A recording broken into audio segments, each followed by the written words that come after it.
सुप्रभात, good morning. Top 20 के आज के इस ट्यूसडे एडिशन में आप सबका स्वागत है। एक्सपायरी का दिन है वीकली कॉन्ट्रैक्ट्स की निफ्टी के। थोड़ा सा ग्लोब के समीकरण, ग्लोब के भी नहीं, मैं तो कहूंगा यूएस के। खूब चढ़ा वो मार्केट। अच्छा, अच्छे मूव्स के बाद अब वो रह के करेक्ट कर रहा है, क्योंकि एआई थीम पे क्वेश्चन मार्क लगता रहता है और वहां की अर्थव्यवस्था के हालात पे क्वेश्चन मार्क लगता रहता है। डेटा के अभाव के बीच में तो खास तौर पे, क्योंकि जो प्राइवेट डेटा है तो वो इकोनॉमी की खराब हालत की बात हाईलाइट कर रहा था। तो वो सब इसीलिए रह रहे कि यूएस मार्केट जागते हैं। कल दबाव तगड़ा था, प्रेशर माउंट हुआ, फ्लैट से शुरुआत हुई और एकदम प्रेशर बढ़ता चला गया दिन के दौरान। और इसीलिए थोड़ा बहुत एशिया ठंडा है, मिला जुला है, और हमारे गिफ्ट निफ्टी भी थोड़ा सा पस्त ओपनिंग का इंडिकेशन दे रहा है। ठीक है, लेकिन अपना मोमेंटम, अपने सेंटिमेंट बढ़िया है। सब कीनली वेट कर रहे हैं और स्ट्रेट डील का अनाउंसमेंट, जिसमें किसी को पता नहीं कब आना है, और इंतजार सबको है। वैसे में मूड हैप का कैसा है और शुरुआती खिलाड़ी कैसे हैं? रिजल्ट सीजन खत्म हो गया यार। मतलब बड़े आराम से बैठे बैठे ठक ठक ठक टीम बनने के दिन गए। 20 स्टॉक्स बड़ी आसानी से मिल जाते थे। अब हम ब्रेनस्टॉर्म करके और बेहतरीन स्टॉक्स आपके लिए लेकर आते हैं। फिलहाल सिर्फ 55 अंकों की गिरावट गिफ्ट निफ्टी दिखा रहा है। यूएस की मार्केट की जो वीकनेस है, इसकी चर्चा आपने की, लेकिन जब यूएस के मार्केट में तेजी आ रही थी तब तो हमारे इस मार्केट्स में तेजी नहीं आई। लेकिन जैसे कि आपने बताया कि अब ये ट्रेड डील को जो फैक्टर कर रहा है बाजार, और लगभग रोज अगर आप देखें तो ऑफलोज रिकवरी दिन के दौरान एक बार तो आपको देखने को ही मिलती है। बैंक निफ्टी सेटअप लाजवाब है, लगातार चर्चा करते जा रहे हैं। चाहे पीएसयू बैंक्स देखें, प्राइवेट बैंक्स देखें, सबके मोमेंटम में काफ़ी बढ़िया बढ़त देखने को मिली है। छोटे छोटे बैंक्स, अगर आप आईओबी जैसे जो स्टॉक्स देखें, उनमें भी 4-4, 5-5% का मूव दिन के दौरान नजर आ रहा है। आईटी वेल पोजीशनड है, मेटल्स काफ़ी अच्छा कर रहे हैं, और बढ़िया बात है कि ब्रोकरेज हाउस जो Q2 के नतीजों को देख रहे थे, सबका मानना है कि ये नतीजे जो है सीजन काफ़ी बढ़िया देखने को मिला था। तो लगभग अगर आप देखें तो सेटअप पॉजिटिव साइड पर ही है, और इसी के चलते इस 60 अंकों की गिरावट से मैं बिल्कुल नहीं घबरा रहा हूँ। और ज़्यादातर स्टॉक्स जो है मेरे पास, सिर्फ इनफैक्ट ज़्यादा क्या, सारी स्टॉक्स इन ग्रीन है। शुरुआत कर लेता हूँ। सबसे पहले अगर आप देखें तो वीवर्क, यहाँ पर आप नज़र रख के चल सकते हैं। अब ये स्टॉक आपको याद होगा, हमने इससे पहले भी बताया आपको, क्योंकि इस स्पेस में सबके नतीजे काफ़ी बढ़िया देखने को मिल रहे हैं। अब आज दरअसल जेफरीज की तरफ से एक रिपोर्ट आई है, और इस रिपोर्ट में जो टारगेट प्राइस दिया गया है, 790 रुपये का टारगेट प्राइस दिया है। 615 रुपये कल की क्लोजिंग चल रही है, और ये बता रहे हैं कि काफ़ी बढ़िया ग्रोथ यहाँ पर देखने को मिल सकती है। और जो पूरे इस सेगमेंट में ग्रोथ देखने को मिल रही है, वीवर्क इससे ज़्यादा वेल पोजीशनड है और प्रीमियम कमांड करता है। दरअसल अगर आप देखें तो इनकी जो प्रीमियम पोजीशनिंग है, ये इनको अलाउ करती है कि एवरेज रेवेन्यू पर मेंबर जो है ये थोड़ी सी ज़्यादा कमांड कर पाए। तो मार्जिन भी आप देखें तो इंडस्ट्री में इनके बेहतर देखने को मिल सकते हैं। तो वीवर्क सबसे पहला स्टॉक है। अच्छी रिपोर्ट है, कल थोड़ी सी गिरावट के साथ भी बंद हुआ, ऑफ आइस वाला भी एक्शन है स्टॉक में, तो इन ग्रीन रखा है। इसके अलावा अगर आप देखें तो बहुत सारे चार्ट्स अब देखने पड़ते हैं आपके लिए बेहतरीन आइडियाज़ लाने के लिए। तो टीबीओ टेक, ये स्टॉक ऐसा है जहां पर अगर आप देखें तो रेंको चार्ट्स जो होते हैं, इस पर ब्रेकआउट है। रेंको चार्ट्स दरअसल अगर आप देखें तो एक फिक्स्ड फ्रेम का चार्ट होता है। जैसे कि आप अगर आप कैंडल देखें तो कैंडल सारी अलग अलग, हाँ रेंको, इसमें क्या होता है कि जो वॉलेटिलिटी होती है एटीआर, इसको भी फैक्टर इन कर दिया जाता है। तो आपको बड़ा यूनिफॉर्म सा चार्ट देखने को मिलता है। और इसमें दरअसल फायदा ये होता है कि जैसे कैंडलस्टिक चार्ट्स होते हैं, इनमें पल में ब्रेकआउट हो जाता है, पल में फेक आउट हो जाता है। इसमें ऐसा नहीं होता। इसमें जो नेक्स्ट कैंडल बनती है एक सेट टाइम फ्रेम के साथ और एक पोजिशनिंग के साथ ही बनती है। तो जो आप नॉइज से काफी हद तक फिल्टर आउट कर पाते हो। दरअसल अगर आप देखें तो इसका चार्ट जो डेली और वीकली है टीबीओ टेक का, कंफर्मेशन नहीं दे रहा था। फिर मैंने इसके रेंको चार्ट्स देखे तो बड़ा इंटरेस्टिंग सा सेटअप लग रहा था, और इसी के चलते इस स्टॉक को रखा है इन ग्रीन। और अगर आपके पास भी चार्ट्स का एक्सेस है तो एक बार इसका रेंको चार्ट जरूर देखेगा। लीजिए भाई, डिटेल्ड बढ़िया से स्टॉक जो आपको रखने रडार पे। अच्छा, अपने भी सब हारे ही हैं। खैर, मेरे तो खबर अच्छी है तो हारे हैं, स्टॉक की चाल देखेंगे। लेकिन HCL टेक्नोलॉजीज, वो आशीष बता रहे थे, सेटअप भी बढ़िया है। 2 और कन्विक्शन आ गया। हालांकि मुझे डर ये लग रहा था कि यूएस में टेक्नोलॉजी स्टॉक कूल ऑफ कर गया है। खैर, HCL टेक ने physical AI innovation lab launch करी है एनवीडिया के साथ कोलैबोरेशन में। अब इसका मायने बेसिकली HCL टेक का जो ग्लोबल एआई लैब नेटवर्क है, अब वो एनवीडिया की टेक्नोलॉजी स्टैक्स को उसके अपने कोर प्लेटफॉर्म्स के साथ इंटीग्रेट कर पाएगा। तो बेसिकली अपनी ऑफरिंग्स इंप्रूव करने की कोशिश हो रही है। HCL टेक्नोलॉजीज इन ग्रीन रखते हैं। कल बढ़िया वैसे मूव डिलीवर करके गया है। खबर अच्छी है। इन ग्रीन रखा है।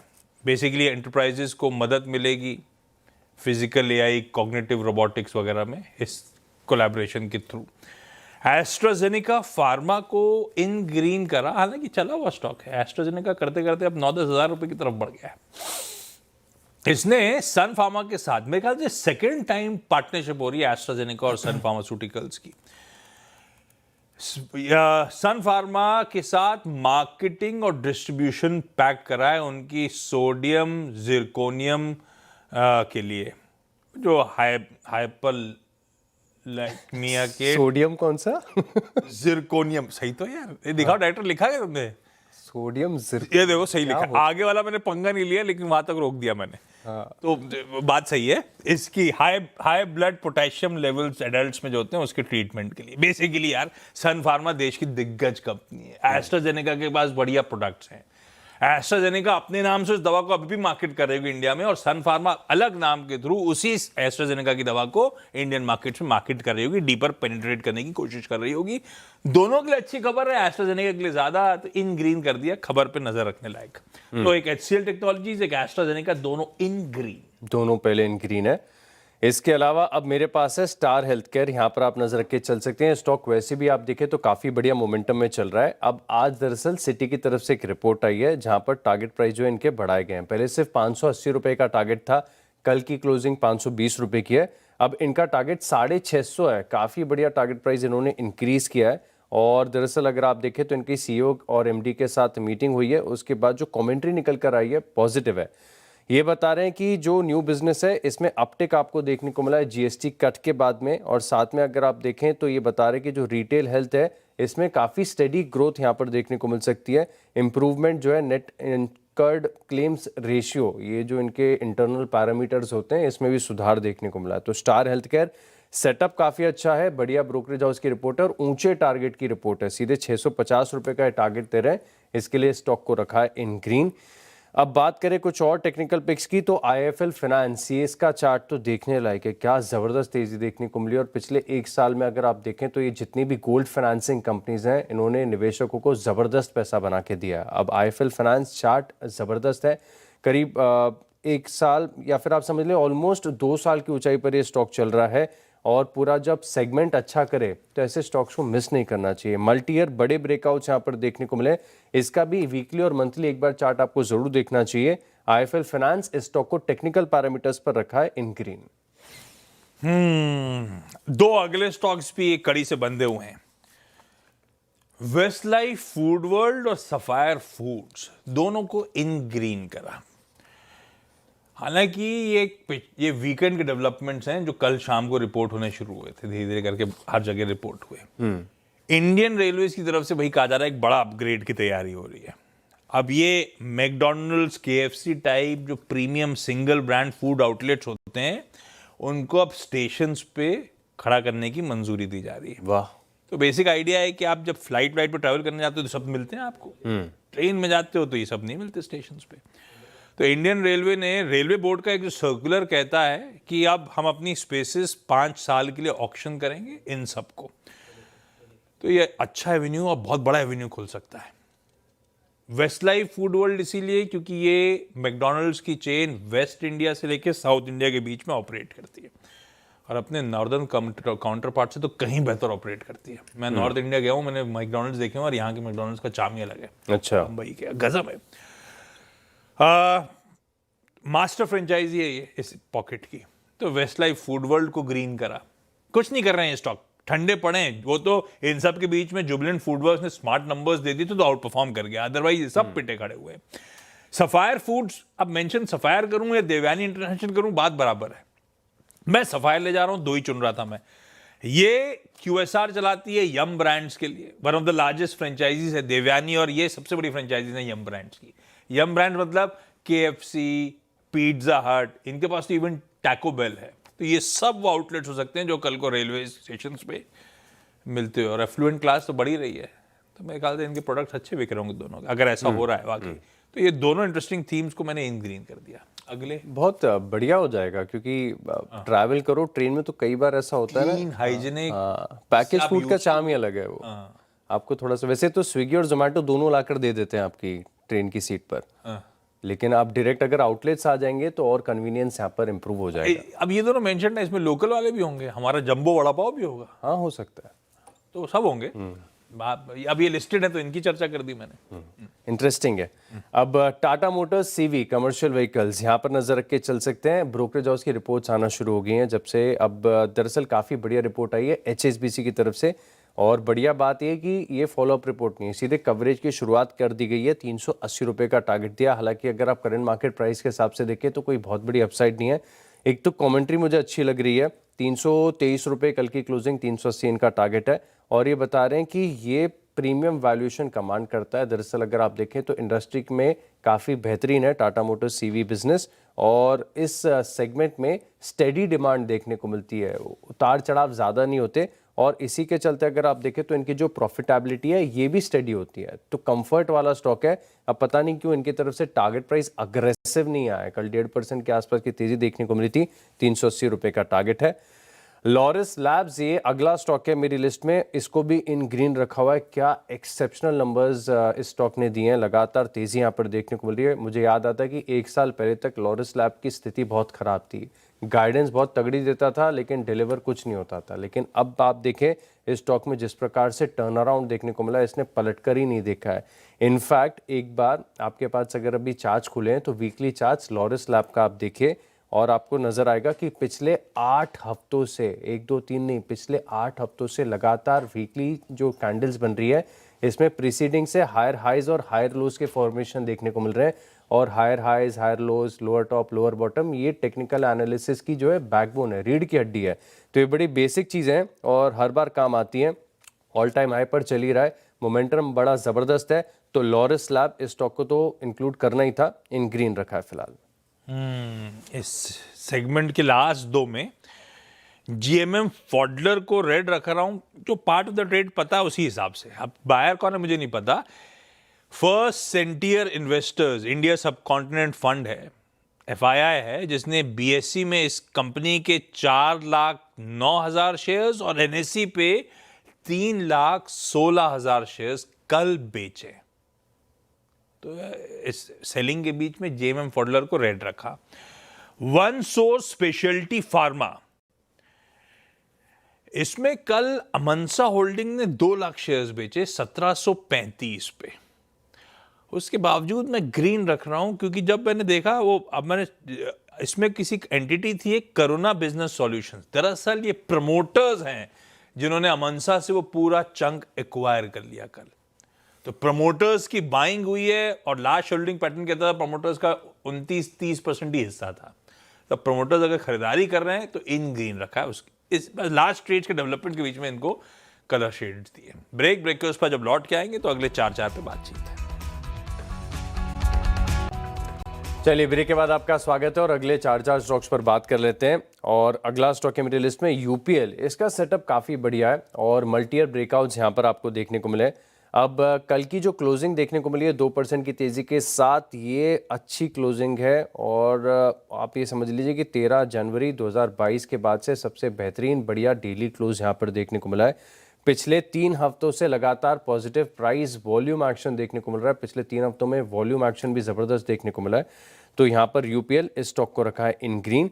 इसके अलावा दिग्गज, अब कल जब मैं चार्ट देख रहा था तब एक खास बात नजर आई कि जितने भी लार्ज कैप्स हैं, बड़े स्टॉक्स हैं, यहाँ पर आपको विजिबल ब्रेकआउट्स नजर आ रहे हैं अच्छे पैटर्न के साथ। तो टाइटन यहाँ पर भी देखें तो बेस्ट एवर डेली क्लोज देखने को मिली है। और इस स्टॉक में खास बात यह है कि पिछले साल की शुरुआत से लेके अब तक एक कंसोलिडेटिंग पैटर्न बना हुआ था। 19 स्तर पे था, फिर गिरावट आ गई, फिर एक बार अप्रोच किया, फिर गिरावट आ गई। तो एक कंसोलिडेशन का फेज था पिछले साल की शुरुआत से लेके अब तक का। इसके ऊपर की क्लोजिंग यहाँ पर आ गई है, ब्रेकआउट हो गया है। अब ऐसा नहीं कि एक ही बार में बहुत बड़ा मूव यहाँ पर एक्सपेक्ट करके चल सकते, लेकिन टाइटन का चार्ट ऐसा है कि इसको आपको अपनी लिस्ट में तो शामिल ही करना चाहिए। इन ग्रीन रखा है फिलहाल। ओके, अच्छा, अगले 2 में एमक्योर फार्मा जो है उसको रेड लेके जा रहा हूं, सिर्फ इसलिए क्योंकि आज क्या है, बेन कैपिटल BC इन्वेस्टमेंट उसकी एंटिटी 2% स्टेक एमक्योर में लार्ज ट्रेड के थ्रू बेच सकती है, ऐसा सूत्र CNBC आवाज को बताते हुए, यानी करीब करीब 500 करोड़ रुपए के आसपास का ट्रांजैक्शन प्ले आउट हो रहा होगा। उसकी फ्लोर प्राइस 1296 है। यानी कि कल की क्लोज से तो अच्छा खासा डिस्काउंट हो गया, 6-7% के आसपास का डिस्काउंट की बात हो रही है। तो देखना पड़ेगा कौन सी विंडो। डिस्काउंट देख के लग रहा है शायद कंटिन्यूस सेशन में स्पिल हो सकता है, पर अगर ये अपफ्रंट हो गया तो आप ध्यान रखिए, दूर रहिएगा स्टॉक से। लेकिन मैं रेड लेके चलता हूं लास्ट ट्रेड के बीच में। अगला केन्स टेक्नोलॉजीज है, सिर्फ इसीलिए पता था स्ट्रीट को, आज डी-डे आ गया है, आज 11-12 million shares, 1-1.25 crore shares lock in से बाहर आ रहे हैं। लॉक इन से बाहर आना मतलब एलिजिबल हो गए ट्रेड के लिए, नॉट नेसेसरली बिकने आ रहे हो, पर एक ओवरहैंग तो बन ही जाता है। उस ओवरहैंग के बीच में मैं लाल लेके जा रहा हूं। अगले दो में गेल, ये स्टॉक है जिसमें काफ़ी ज़बरदस्त एक्शन देखने को मिला। हालांकि गेल की पाइपलाइन ने मुंबई कर को बड़ा परेशान कर रखा है। हो गई? अभी तक तो अपडेट नहीं है ठीक। कल रात तक तो मना ही था कि कल ट्रैफिक कम था, आपने नोटिस किया ये? कल ट्रैफिक सड़कों पे बहुत कम था क्योंकि रिक्शास काफ़ी चल ही नहीं पाए थे, उनके पास पर्याप्त गैस ही नहीं थी, तो स्ट्रीट्स पर ट्रैफिक काफ़ी कम था। अब गेल खैर बात अलग है, लेकिन गेल का सेटअप बहुत बढ़िया लग रहा है। डेली चार्ट्स पर आप देखें तो एक ऑलमोस्ट ट्रायंगल पैटर्न यहाँ पर विजिबल है। वीकली चार्ट्स पर भी बढ़िया स्ट्रेंथ है और लॉन्ग टर्म की स्टोरी भी इंटैक्ट है। लेकिन गेल इस स्टॉक को रखा है इन ग्रीन। और लास्ट स्टॉक है, ब्रोकरेज हाउस की रिपोर्ट है इटर्नल पर। लगातार बड़ी रिपोर्ट आती हैं और ऐसी रिपोर्ट आती हैं कि जब सब बता रहे हैं कि इसका जो टाइम है, टोटल एड्रेसेबल मार्केट साइज है, इसमें ह्यूज ग्रोथ आपको देखने को मिलेगी। अगले 5 साल में 6 गुना बढ़ सकता है इनकी, अगर आप पूरी साइज देखें तो। अब आज मॉर्गन स्टैनली की तरफ से रिपोर्ट है, 427 रुपये के करीब का टारगेट दिया, 310 रुपये के करीब का भाव चल रहा है।